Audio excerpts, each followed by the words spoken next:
저희는 지금부터 여러분에게 3명의 사람을 소개해 볼까 합니다.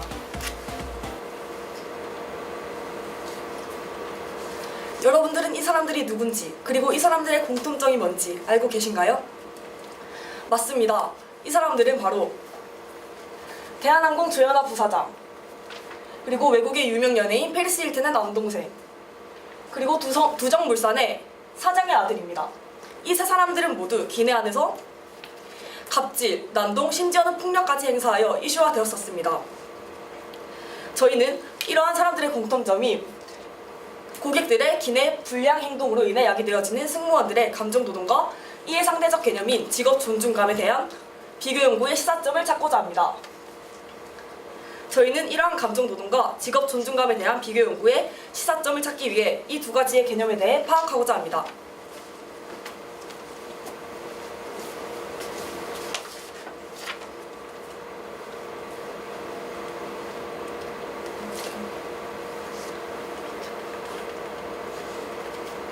먼저 직업 존중감이란 사회과학적 관점으로 보았을 때 자기, 현재 혹은 자기네 직업에 대해 나름대로 부여하는 가치평가 및 기대의 정도를 뜻합니다.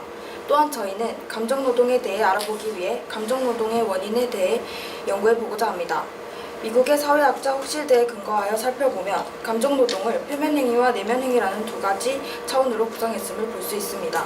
첫 번째로 표면행위란 조직의 규칙에 일치하기 위해 표면적으로 나타나는 감정에 보이는 측면들을 조정해가는 상태를 가리킵니다.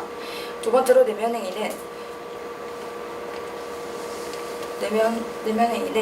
심층적 행동이라고도 하며 상하의 요구에 맞추기 위해 외적 태도를 정정해 가지만 내적인 감정은 변하지 않은 채로 남아있는 상태를 가리킵니다.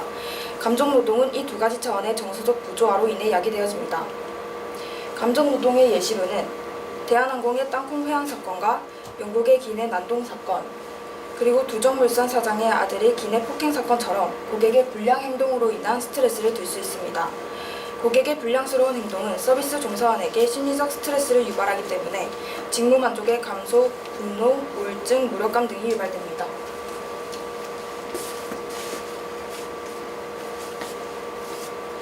이 두 개념에 대해 파악을 했다면 이젠 본격적으로 승무원들의 감정노동과 직업 존중감에 대한 비교 연구의 시사점을 알아보고자 합니다.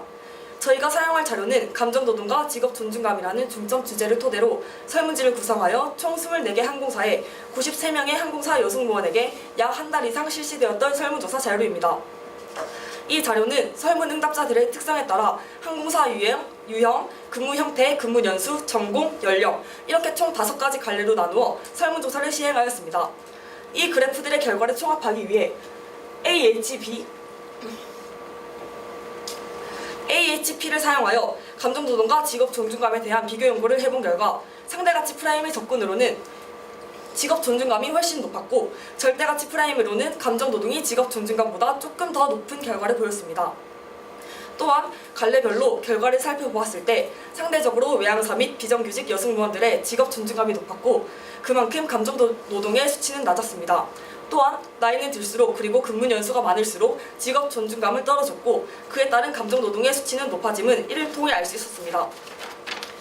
여기서 저희는 서비스직 감정노동이 다른 직업보다 높음에도 불구하고 감정노동이 없는 직업은 없다고 보아 절대적 가치 프라임보다는 상대가치 프라임인 직업 존중감 중심의 접근이 필요하다고 생각했습니다.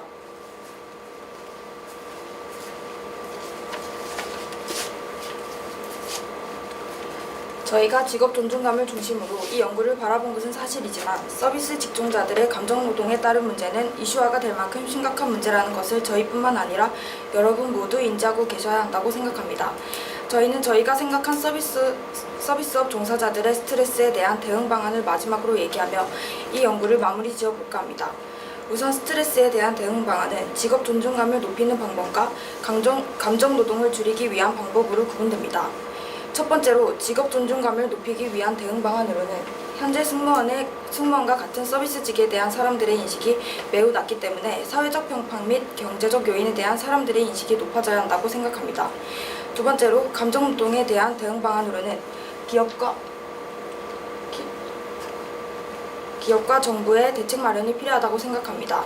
세부적으로 기업은 고객들의 불량 행동에 대해 관리 및 처벌을 할 필요성이 있고, 감정노동을 하는 승무원들을 위해 치료를 의무화하고 감정노동이나 직무 스트레스에 대한 상담을 할 수 있는 심리상담 프로그램이나 힐링 프로그램, 컨설팅 교육 등을 마련하여 효율적인 인적자원 관리가 되도록 해야 한다고 생각합니다. 마지막으로 저희가 생각한 가장 중요한 대응 방안은 소비자들의 인식 변화입니다. 소비자들은 자신의 권리를 주장할 수는 있지만 도를 넘은 말과 행동이 감정노동 종사자들의 마음에 깊이 상처를 남길 수 있다는 것을 항상 인지해야 한다는 것이 매우 중요하다고 주장하는 바입니다.